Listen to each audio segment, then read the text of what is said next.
Bíblia, diga amém. Amém. Evangelho segundo escreveu João, capítulo 2. Evangelho segundo escreveu João, capítulo de número 2.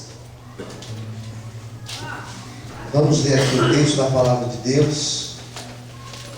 Você vê que o seu irmão do lado não trouxe a Bíblia, convide ele para ler junto com você. Chame ele para que todos nós possamos compartilhar da palavra de Deus. Evangelho segundo escreveu João, capítulo de número 2. Versículo 1 a seguir diz assim, a palavra de Deus. Quem já encontrou, diga amém. Amém. E ao terceiro dia fizeram-se bodas em Caná da Galileia. Estava ali a mãe de Jesus. Foram também convidados Jesus e os seus discípulos para as bodas. Faltando vinho, a mãe de Jesus lhe disse: não tem vinho. E disse-lhe Jesus: mulher, que tenho eu contigo? Ainda não é chegada a minha hora. E a sua mãe disse aos empregados: fazei tudo quanto ele vos disser. Estavam ali postas 6 talhas de pedras para as purificações dos judeus, e cada uma cabia 2 ou 3 metretas. Disse-lhe Jesus: enchei de água essas talhas. E encheram-nas até em cima. E disse-lhes: tirai agora e levai ao mestre de sala. E levaram. E logo o mestre de sala provou a água feita vinho, não sabendo de onde viera, se bem que sabiam os empregados que tinham tirado a água. Chamou o mestre de sala ao esposo e disse-lhe: todo homem põe primeiro o vinho bom, e quando já tem bebido bem, então o inferior. Mas tu guardaste até agora o bom vinho. Jesus principiou assim os seus sinais em Caná da Galileia, e manifestou a sua glória, e os seus discípulos creram nele. Depois disso desceu a Cafarnaum, ele, a sua mãe, seus irmãos e os seus discípulos, e ficaram ali não muitos dias. Feche os olhos. Soberano Deus e eterno Pai, venha falar conosco, Senhor, nesta noite, através da Tua doce palavra, através do Teu Espírito Santo. Fala aos corações de cada pessoa que está aqui, daqueles que vão depois ouvir essa palavra, vão assistir esse vídeo, mas que o Teu Espírito Santo possa ter a total liberdade para atuar, para falar conosco, Senhor. Estamos aqui sedentos para ouvir Tua voz. Usa a minha vida, Senhor, como instrumento em Tuas mãos. Em nome de Jesus, amém e graças a Deus. Você pode desocupar a sua mão e assim aplaudir ao Senhor em forte alegria.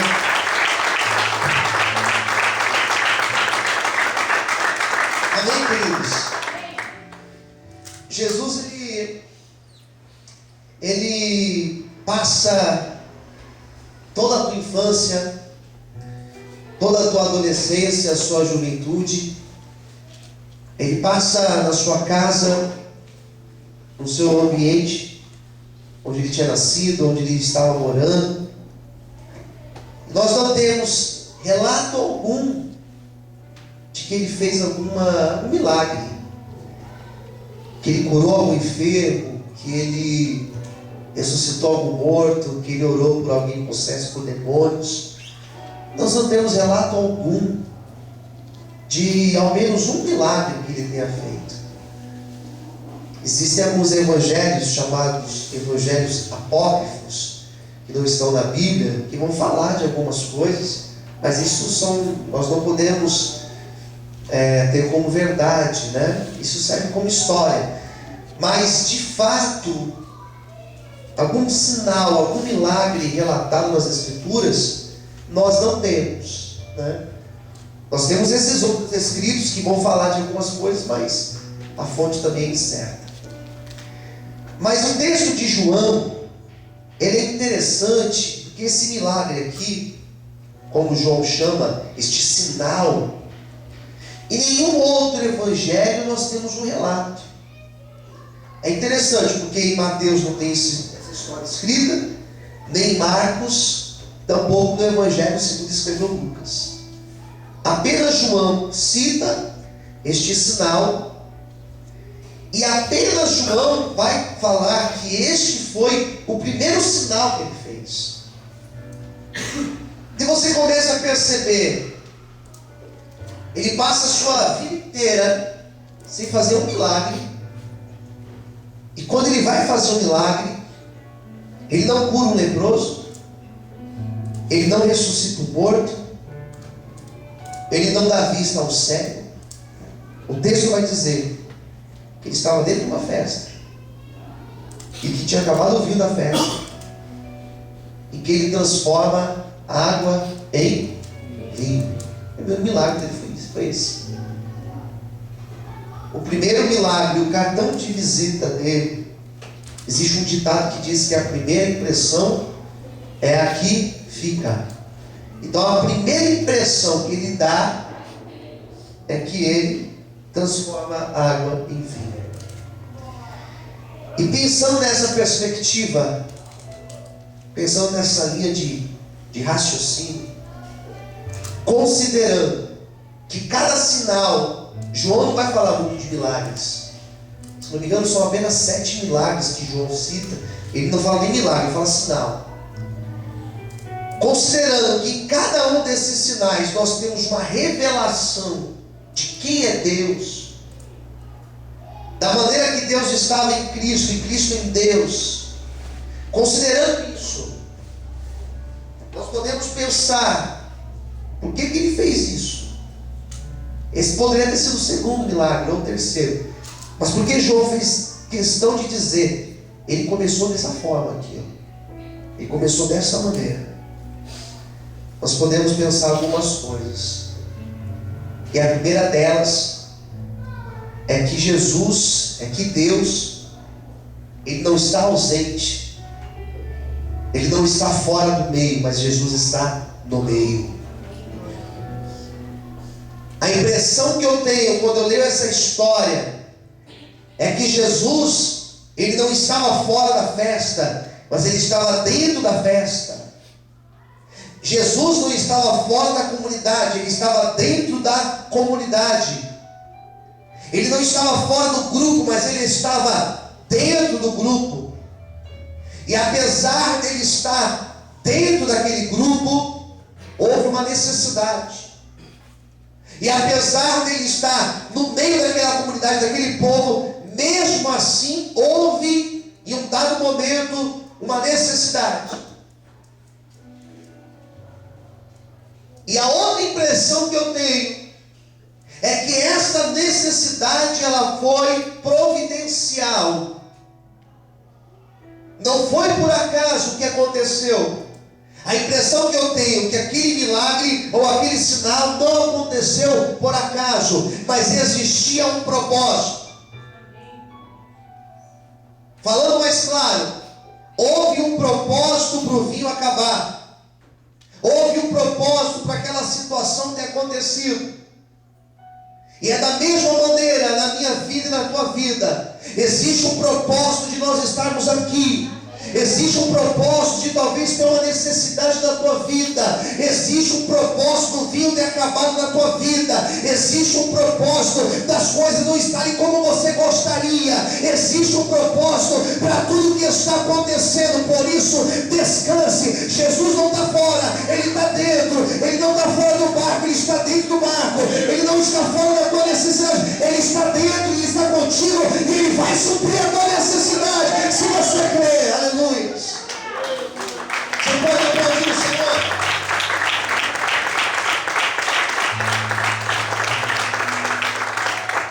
Aquele novo vinho mostrava uma nova relação que agora os homens teriam com Deus.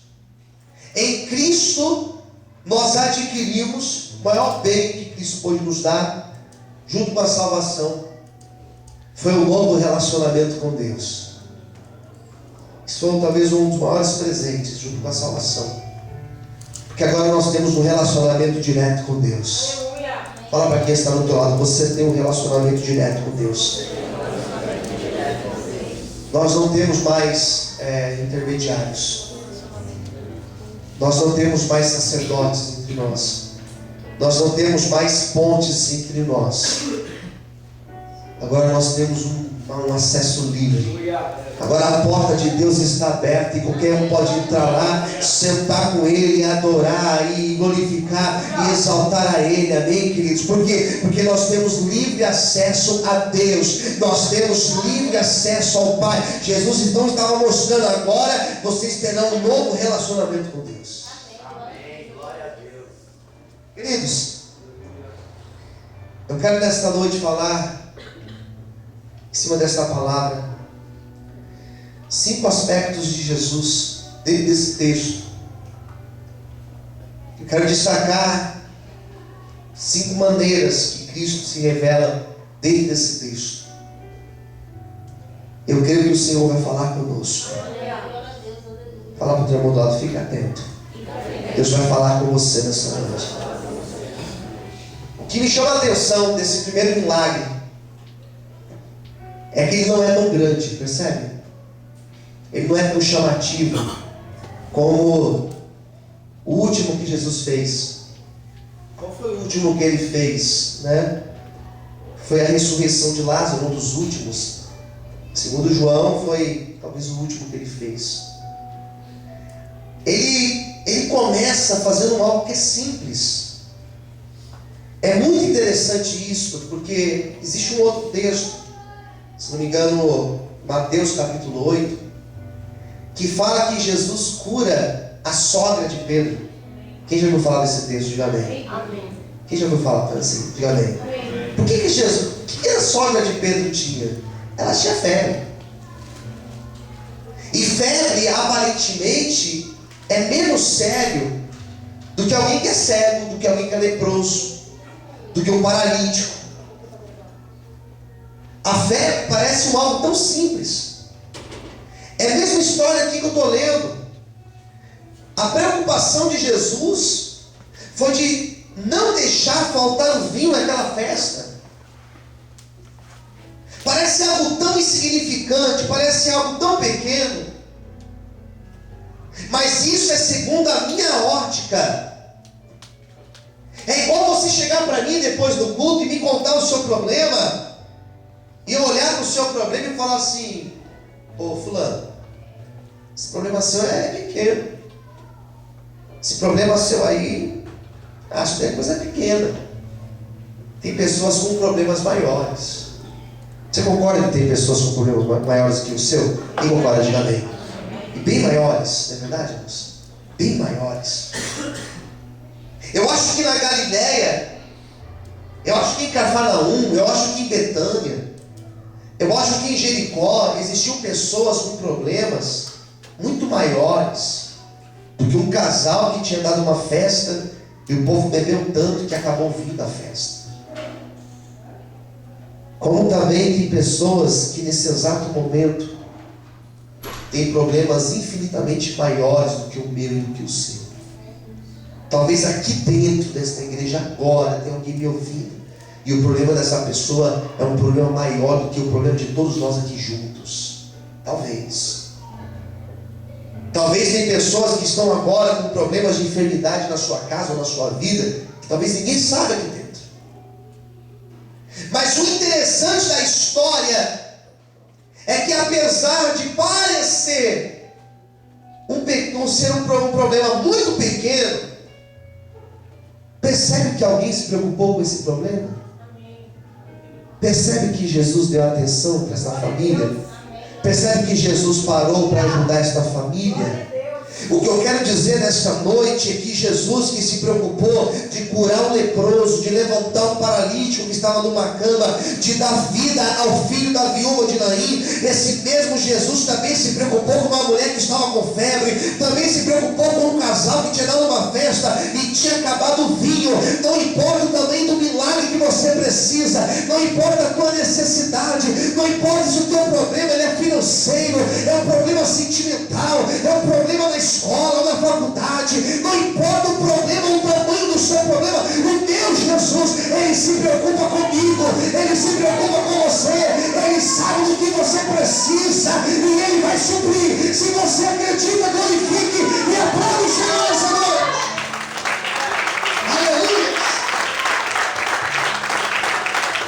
Você pode aplaudir o Senhor?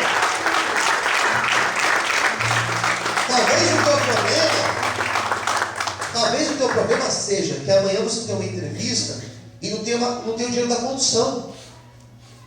Eu posso orar, pastor? Porque tem gente com problema maior que o meu. Tem gente passando fome lá não sei onde. Você pode orar sim. Porque Ele se preocupa com você. Fala para quem estiver perto de você: o Senhor se preocupa com você. Talvez o teu problema seja que o seu sapato está furado, que amanhã você tem que se apresentar lá no trabalho e você não sabe o que fazer. Não se preocupa.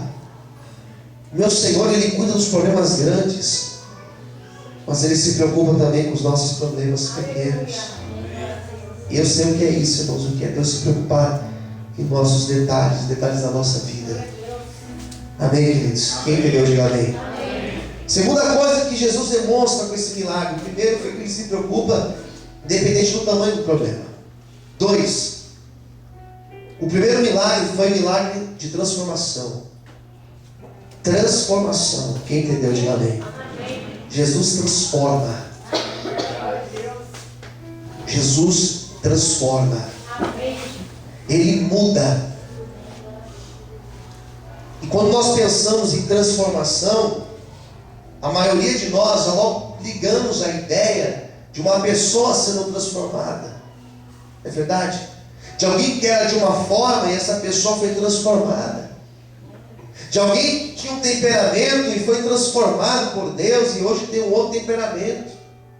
De alguém que tinha uma vida de vícios e foi transformado e não tem mais esses vícios. Mas o Senhor não transforma apenas vidas. Ele transforma também realidades. Ele transforma, por exemplo, um casamento.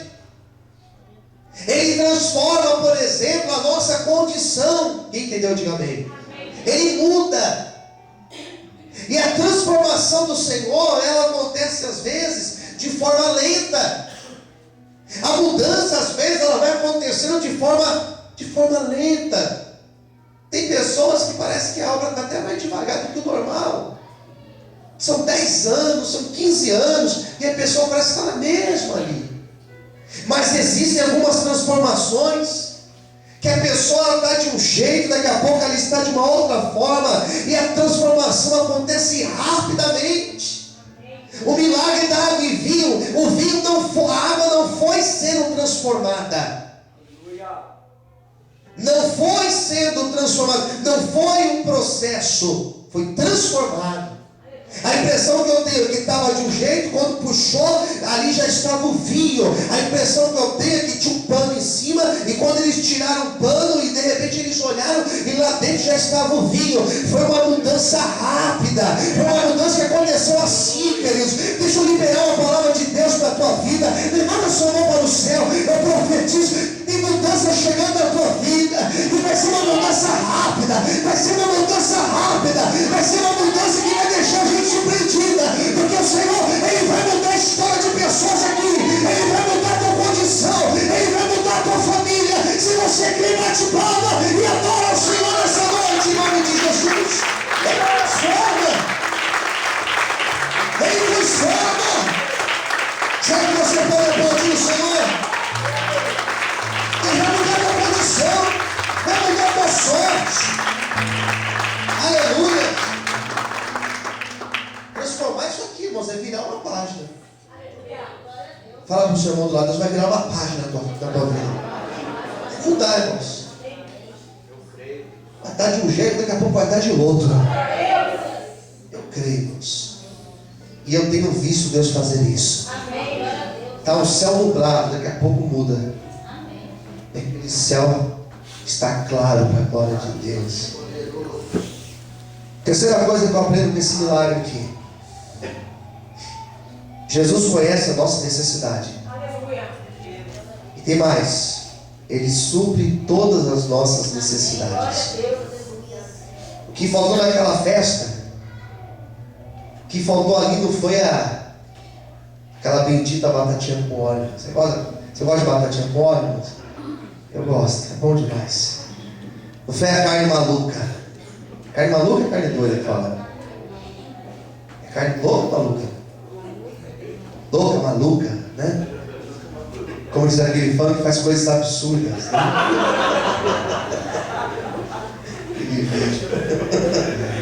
Carne louca, não foi isso que faltou. O que faltou foi o vinho. Quem entendeu, diga amém. E Jesus sabia o que estava faltando. Amém. Glória a Deus. Fala para o teu irmão do lado, ele sabe o que está faltando. Ele sabe exatamente o que está faltando. Amém. E Jesus, ele foi objetivo. É o vinho que está faltando. Então vem aqui. Vou transformar essa água em vinho. Aleluia. Ele sabe o que você precisa. E a palavra que o Senhor está liberando sobre a tua vida hoje é essa. Ele vai suprir todas as tuas necessidades. Levanta as suas mãos para o céu, tomando posse para a tua vida. Ele suprirá todas as tuas necessidades, as necessidades emocionais, as necessidades físicas, as necessidades financeiras. Todas elas serão supridas pelo Senhor, em nome de Jesus. Quantos podem aplaudir e adorar a Ele nessa noite? Aleluia!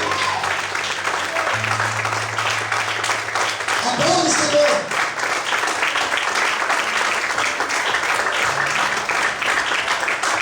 Amém, queridos?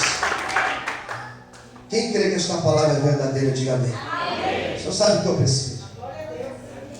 O Senhor sabe o número que eu visto. O Senhor sabe a necessidade financeira que eu tenho. O Senhor sabe aquilo que eu estou precisando na minha casa, o que os meus filhos estão precisando, aquilo que hoje a minha alma precisa. Ele sabe, mas Ele vai suprir em nome de Jesus. Em quarto lugar, existe uma tradição por detrás desse texto. Existe uma tradição que para um judeu que estava dando uma festa, o vinho não poderia faltar. E se o vinho, por acaso, faltasse, isso seria uma situação de muita vergonha para aquela família, para aqueles que tinham promovido aquela festa. Então percebe que a falta do vinho trazia vergonha para aquelas pessoas, trazia vergonha para aquela família. Quem entendeu, diga amém. Amém. E o Senhor se preocupou com esse detalhe, de não deixar aquela família em uma condição de vergonha. Amém. Glória a Deus. Quem entendeu, diga amém. Amém. Se faltar o vinho, traria vergonha para aquela família. O Senhor falou, não, eu não vou deixar vocês passarem por essa vergonha. Aleluia. E essa palavra é uma palavra profética aqui nessa noite. Porque talvez hoje existem situações na nossa vida que são situações de vergonha.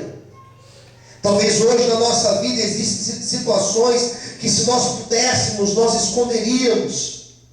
Talvez existem situações na tua vida, como aquele homem que tinha uma mão mirrada, que ele escondia aquela mão para que ninguém visse. E quando Jesus se encontrou com ele, Jesus falou, estenda a sua mão. E quando ele estendeu a sua mão, diz a Bíblia que a sua mão ficou curada como a outra. Aquela vergonha cessou na vida daquele homem. Nessa noite eu quero liberar uma palavra de Deus para a tua vida, que toda situação de vergonha, toda situação que tem te trazido constrangimento, toda situação que tem te envergonhado, aquilo que hoje tem faltado na tua vida, talvez os problemas que hoje você carrega lá na tua casa, talvez os problemas afetivos que você tem, o Senhor nessa noite, Ele vai dar um basta, Ele vai tirar toda a vergonha, e tem mais no lugar da vergonha.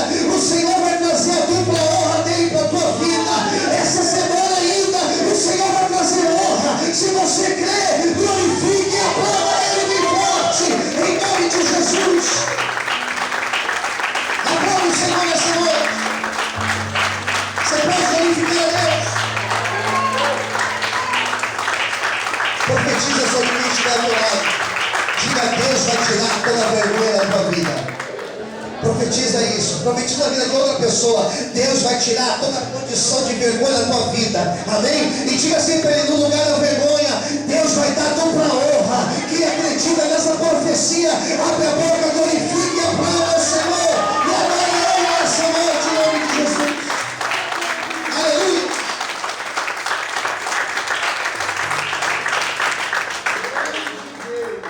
Quando o Senhor transforma água em vinho, quando aquela água é servida, o que o responsável, o texto chama na minha Bíblia de mestre de sala, o que ele fala quando ele prova a água? Quando dão para ele uma taça, ele experimenta aquele vinho. Olha o que ele vai dizer. Versículo de número 10. Pega a sua Bíblia. Aqui é a quinta e última ideia, que eu vou orar para vocês. Versículo 10 diz assim: e disse-lhe: todo homem põe primeiro o vinho bom, e quando já tem bebido bem, então o inferior. Mas tu guardaste até agora o bom vinho. Se aquela água, só do fato daquela água ter sido transformada em vinho, já estava suficiente. Quem concorda, diga amém. O negócio era não deixar faltar. Quando o vinho esgotasse, se arrumasse qualquer outro vinho aí inferior, se arrumasse qualquer vinho aí de galão, qualquer vinho aí que não tem valor no mercado alto, estava bom, porque todos já tinham bebido. Mas o interessante do texto é que o texto faz questão de dizer que o vinho que foi transformado daquela água não era um vinho qualquer, era um vinho bom. Quem entendeu? Diga amém. Era um vinho que uma garrafa não custava 10 reais. Era um vinho que uma garrafa não era um sangue de boi, um sangue de não sei o que, não era. Não era esses vinhos que é vendido aí nessas garrafas aí de plástico, que terrível, né? Era um vinho bom. Era um vinho que uma garrafa custaria alguns R$1.000. Então percebe que o texto fez questão de dizer que não foi um vinho qualquer, mas foi o melhor vinho. Quando eu estava lendo esse texto, eu deixei para escrever aqui em cima, aqui na minha sala, antes de descer. O Senhor colocou no meu coração esse detalhe, que o melhor ainda está por vir. E tem mais. Nós podemos criar expectativas para o nosso futuro. As pessoas estão extremamente pessimistas. As pessoas estão extremamente preocupadas e pessimistas com toda a condição que nosso país está nos proporcionando. De fato, basta você assistir o jornal, você ouvir a notícia, você vai ver que as condições elas não são boas. Mas o melhor vinho não estava ali no começo, o melhor vinho estava no fim. Ou seja, nós podemos criar expectativas por aquilo que o Senhor vai fazer. Nós podemos criar expectativas por aquilo que Deus já tem preparado para nós. O Senhor, Ele tem algo preparado para mim, para você nessa noite. Eu não sei quem tem fé para receber isso, mas eu profetizo que o melhor ainda está chegando. O melhor não chegou ainda, ele ainda está chegando na tua vida. E quando você tiver com o melhor, você vai saber que de fato Deus falou contigo nesta noite. Levanta suas mãos para o céu e toma posse desta palavra em nome de Jesus. Todos podem aplaudir e glorificar o Senhor de fé. Aleluia.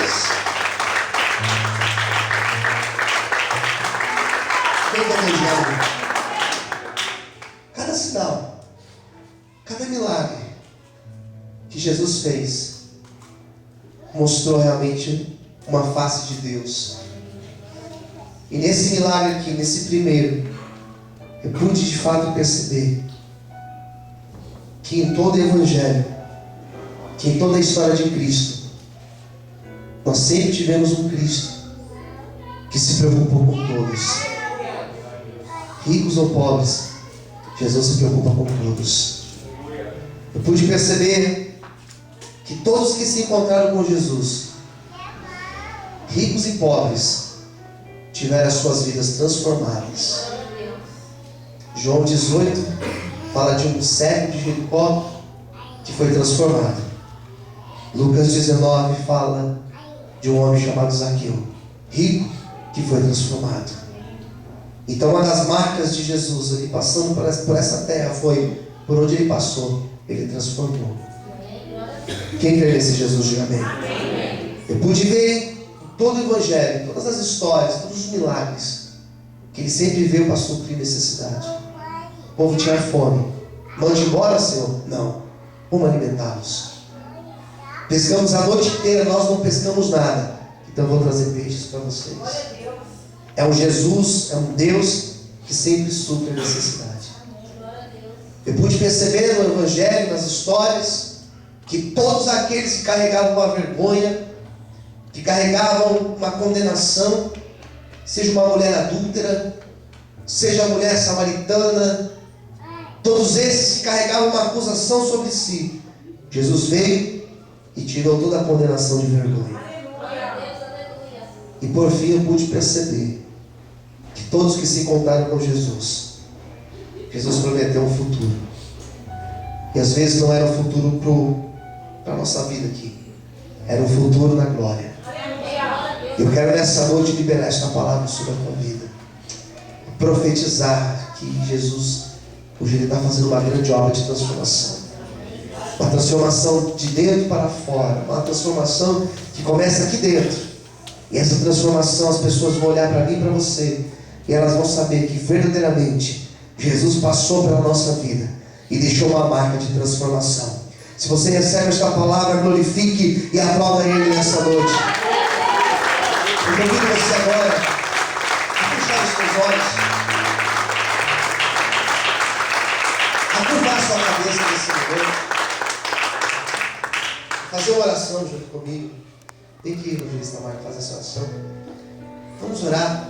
Eu não sei qual é o milagre que